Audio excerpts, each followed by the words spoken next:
What year was that?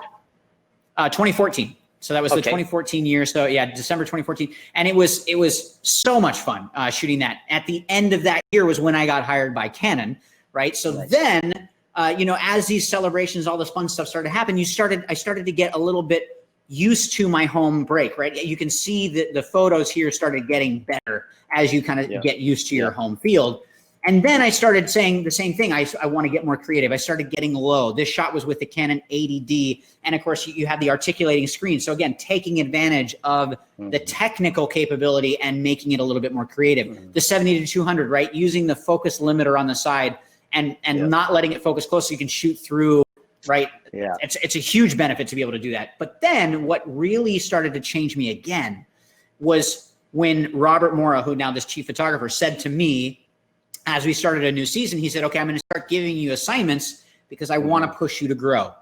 Wow. Right. And I said, great. I said, let's do this. Because again, that's what we want to do, right? We want to keep getting better. And to have someone mentor you and say, I'm going to help you get better. Yeah, absolutely. Right. Absolutely. And so he knew I can shoot the game action in my sleep. Right. Because that's what I had to do in Orlando. Right. I got good at doing it and producing those images. So I had the assignment, like this is an assignment focused on the keeper. Right.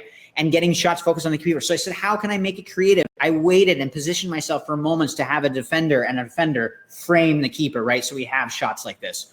Or then in an assignment, just a typical assignment of shoot, photos of an autograph session. I got myself in that iPhone. Right. So I had a self-portrait of me in the iPhone, again, giving myself fun things to do. Or you started to get other jobs because of that. Right. So here was one of an opportunity I had to shooting Stanley Cup playoffs as a third shooter. Right. So going up really, really high and you have one shot that you shoot. Right. Or getting opportunities to shoot things like boxing. Right. They all start to contribute. But the big thing that we go back to is that I didn't say, right. I didn't take the rejection and just let it go. I kept pushing on.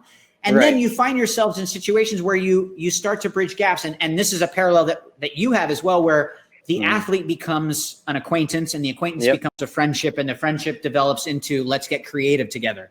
Right. Yeah, and that's where this shot came from. Right. And this is Sebastian Lletget, one of the LA Galaxy players. And it said, hey, let's go get creative. And he said, I want to go in the studio and just have some fun because he liked photography. And so this is one light over my shoulder shooting into a giant Octa umbrella.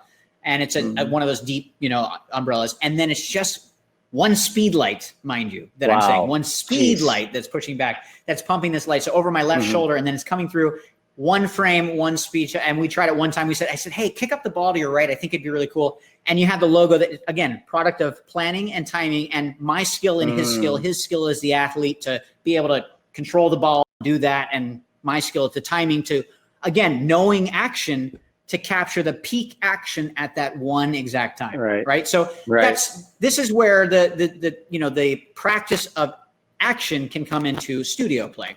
And then the same thing, right? You have this shot here that then someone sees on Instagram and says, oh, I'd love to shoot with you. Right. So you have other celebrities that start to reach out and you have your other sports that, happen occasionally. And then you and I started working together. Right. Yeah. And some surfing. But this shot, I attribute 100% to your feedback. Because again, when you and I met, I, was like, let me show you all these shots that I did, help me get better, this, that, and the other. And I remember you very specifically saying, what I love about your shots, John, is look at all of your depth in your images. And he said, and I remember you said to me, look at your surfing images. And it was like a surfer and a wave. Right. That's pretty much all I had. Surfer waves. It was just like a surfer planted on a wave. And even when I had them like doing an aerial, it was flat. Right. There wasn't a lot of, and you said you should shoot it just like you shoot your fashion. And that was like my eye opening thing, right. That helped drive to this. And this was with the 200 to 400 millimeter lens. This was on the 1DX. And this was at that workshop that was with you at Salt Creek Beach. So this is Salt Creek.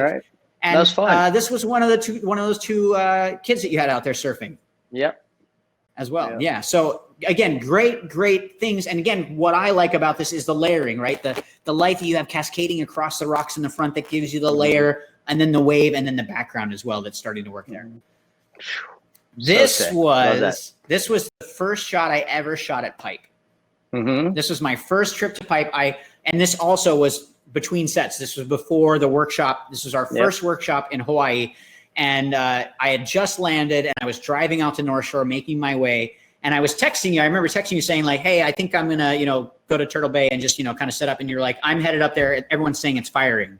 And I'm like, oh, well, then I'm just going to go and I'll meet you there. And I remember that I went up there and I remember taking the shot and being in just sheer disbelief, because looking at this, quite honestly, like it's such a great, and the one regret that I have of this photo is I don't know who that is. That's the hard one to identify from there, but it looks very timeless in that way. You know what I mean? And having those colors and just his body position and everything. Sunset and everything. Yeah. And this also was 200 to 400, and this was with the that's what I was going to ask. Extender. That 200 to 400 is just tack sharp. Were you hand holding that? Actually, I was hand holding it because I had dropped off the stuff at Turtle Bay, and I didn't have any because I was unpacking everything and I had nothing. Yeah. So I had the 200 to 400, I was hand holding, and I had the extender on as well. And I was, it was as the spray was coming up, the sunset, the light leaking through. It was just, I literally remember saying to myself, this is why Zach lives here. Yep. This is why so he lives here. Very lucky. Yeah. And this was that same workshop. And again, it's working with those opportunities where you can say, hey, okay, there's light here. I want you to reach out, and then, okay, now bring your light back and see what can happen, with these different situations, which is always very, very nice. And again, this was working with those Lume Cubes, right? As those first started coming out and saying like, what can you do with these small portable lights that you can start to play with as well? So this John, is also, if you just go back there to the Jamie shot, when you're looking at something like this, explain a little bit of where you're getting your exposure, your light, everything. Obviously, we're bouncing off of the Lume Cube and the little light, but you have a perfect exposure. Nothing's like overexposed, the highlights on his face, everything like that. How are you kind of setting up a shot like this? Just so someone that doesn't understand their settings or their exposure, what could they be looking for in this situation? Absolutely. So for me, the way that I work, I work backwards from kind of that film photographer mindset, right? Film photographer mindset is film first, right? You buy your film, you load it in, and then you're making your aperture and shutter speed changes or pushing, right, that ASA if you needed to. I think follow the light, right? So my aperture is first. I automatically, anytime I'm entering a shot, I'm thinking depth of field. What do I want to see? Do I want to see my background? Do I want to see the foreground? Do I want it to fall out? That's the first thing I think of. Then I think, do I need to stop action? Is there anything that I need to freeze in the frame? If I need to freeze the waves, if I need to freeze something splashing up, if the leash, if it was blowing in the wind, right? Because there's not much moving in the foreground here. So let's say there was a lot of wind, his hair was blowing or something like that. If that's a factor, then that's a shutter speed change. And then the last factor is, am I making a change to my ISO? So usually I'd walk into a situation like this and say, I want to see some of the background, but how much of it, not too important. Also, because you can see those Lume Cubes, you can start to do, and you were there, so this is just in blue hour, right after sunset. So I opened my aperture because I wanted to let as much light in as possible. This was on a 2.8 lens. And so then what I'm doing is I'm letting as much light as I can in, and my shutter speed is not going to dip too low that I can't handhold it, right? And this, I believe I was on a 24 to 105 on this one here. And then, beautiful that at that point, then it's just raising your ISO to get there. And again, the sports world, we are not afraid to push our ISO, right? Absolutely. Everywhere else, a lot of people are afraid to push that ISO higher. And that's definitely, well, I mean, I'm just blown away by the ISO these days. I mean, let's talk briefly. Capable. I mean, I don't know if you have some images coming up of R5 or R6, but man, I do down the road. But Oh, okay, sure. The ISO on that R6 is just mind blowing. I mean, the stuff that you showed on Instagram that went out, of the slow with the sunset. I mean, just absolutely incredible. Or the shot that you had with the 800 and the 600 from clear across the bay, and you had that, and those were with ISOs that were through the roof as well. And again, through the roof and handheld. Right, because and much to Dave's dismay, right? Not as many people are printing images as more. They're printing. A lot of us are printing. I mean, you can't buying a Canon printer now or buying a printer in general is a challenge to do. I mean, everyone's buying printers. People are printing at home more than ever before. Yes. But printing pictures is still slowly coming back. So when we think about images, I start with the end in mind. I'm not afraid to push that ISO. Go through the roof because again, me neither. You're not going to see it. But yeah, to today's point, print. Get those prints out there. Absolutely. But the other thing I like about this too is the surfboard was acting as a bounce. So it was bouncing that light right back up to him as well. So it just, it really, really worked out nice. This was after my first in-water session. I went to Sandy Beach with, this is Dugan. This is Dugan here, Zach Dugan. And so we went to Sandy Beach. And probably not the best idea. I mean, I'm a good swimmer, and I swam and I played water polo all the way through, high school and college. And so I'm a strong swimmer, and I grew up around the ocean. So I know ocean swimming versus pool swimming.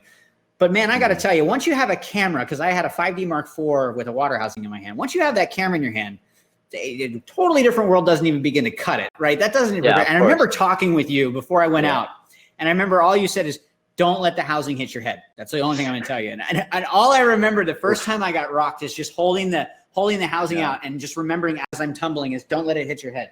Like I'm literally just tumbling around, like don't let it hit your head. And I got tossed like so many times. I should have told this was the photo that I liked from it. She just got a little one on her head, got the housing to her head recently a couple weeks ago. And but in Waikiki, so you got to learn your depths on different things of how close a wave is and everything like that. I mean, the housing is a great tool, but yes, it can be very dangerous also. So. Oh yeah, and it's learning your comfortability too. Like again, same thing, learning lesson. I was using my right hand to shoot because that's what I'm used to. In the water, I should have used my left hand because my right hand is my strong hand, right? So it's learning things over time, right? No, I still think I only use my right hand. That's true. You use right hand, only, even though it's like strong hand, and then like you just make it do with the left hand and swim. And it's also practice and then kicking through and your kick out and things like that. And of course, I knew it the first time I went over. I knew. I did my kick and I felt the camera go and I was like, oh no, here I go. We should have started you in the swimming pool first, John. For sure. Yeah. This was the one shot in the water that actually came out from that session. And I told myself, I said, hey, you know what? I said, it's decent. This was really my keeper from the whole session. And I said, that's, I'll stick to land. Yep. So I did just that, right? I started to kind of merge worlds. This is again, kind of saying like, I'm always looking at my frame. Right, going back to that full frame versus zoom, looking at that frame helped me see that rear view mirror, right, and the smiles that were happening there, and saying I want to make sure that I include that. I want that to be a focus and those types of things. And then flipping the script. John, as you're talking, talk to me about how you use the live view on the camera because you kind of opened my eyes with EOS R in how I'm shooting and looking at things differently. So explain that way of focusing and composing your shot without putting your eye up to the viewfinder, please. Yeah, and actually this is a perfect example because this was shot with the EOS R, but I was using the back LCD. And the reason that I use the back LCD is to that point, what I was looking at is notice the top of the frame is right there and we still see the full curve of the windshield. Yes. I wanted to make sure I didn't crop off any of that because again, I didn't want Larry Chen to get mad at me, right? Saying you're cropping off something. And I didn't want to crop off the watch at the bottom. Now, granted, this is a 4x5 crop and post, so there was a little bit more on both sides. But I had that visually knowing that I needed a 4x5 crop, right? I knew it was going to go to social media. I knew I needed that type of crop.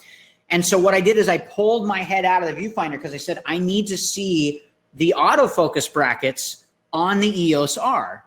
Because, those brackets, those four little white brackets show on the EOS R, they show kind of like a little bit of a frame for you. They start to help a little bit more for you, which is nice. And you start to see a little bit of your framework. But the other thing that was great is you can start to, by having your head out of the frame, it's no different than if you go into a picture and you look at a picture this close, you're going to not see all the details that are out here. If you bring your head away from the picture, you're going to start to see the bigger picture, no pun intended, right? And get all of the details. So what I did is I started in the view.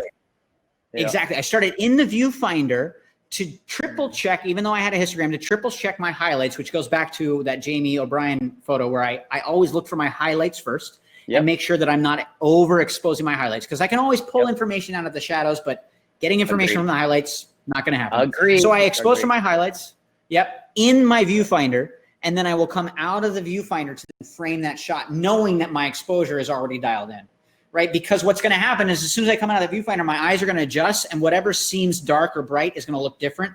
And I might overexpose my shot if I'm just going off of that. Because let's face it, being real, a lot of us just eye, right?